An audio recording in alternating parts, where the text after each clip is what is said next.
Hello, everyone, and welcome to the new episode of Economics Today. In this episode, we will talk about something that directly affects every Colombian's wallet: the impact of the Consumer Price Index, or CPI, on households during 2025. That's right, Juan. The CPI measures the average variation in the prices of goods and the service we consume. In other words, it tells how how much the cost of living has gone up or down in the country. And 2025 has brought some interesting change. Inflation, the cost of food, energy, and even transportation have all moved in ways worth of discussing. According to the latest data from DANE Colombia, CPI has down show an annual variation around 5%, which is a lower than 2023 and 2024 when inflation was above 9%.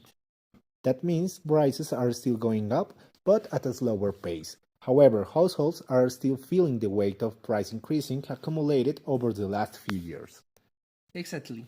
The most affected categories are the food and the non-alcoholic beverage, housing and utilities, and the transportation. These three areas represent a large share of spending from Colombia families, especially those with a low and middle incomes.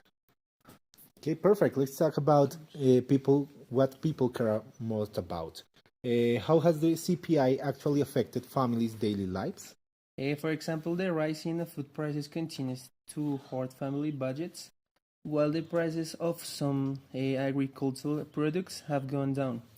Others like rice, coffee, and meat rain have due to the weather conditions and the transportation cost.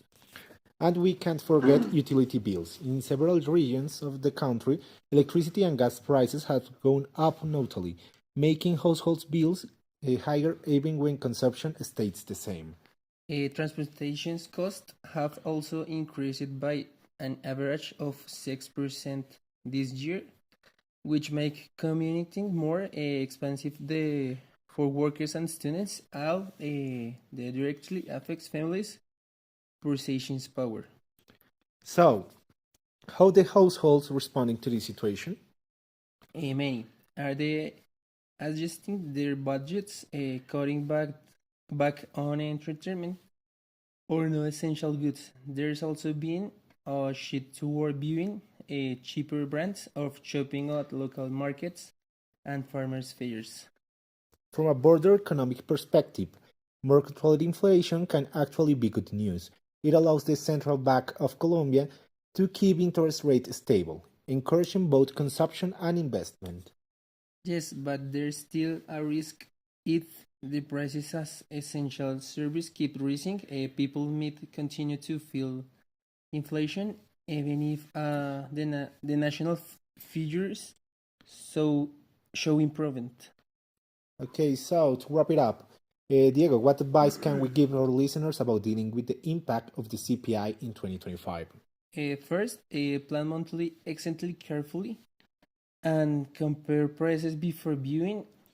Second, avoid high interest debt and take advantage of financial education programs. And third, stay informed about central banks' decisions and government economic policies. Okay, in summary, the CPI remains a key indicator to understand how the country's economic is evolving and how it affects the family's budget. Exactly. Even though inflation has decreased compared to the previous years, the real challenge is making sure that improvement is reflected in Colombians' quality of life.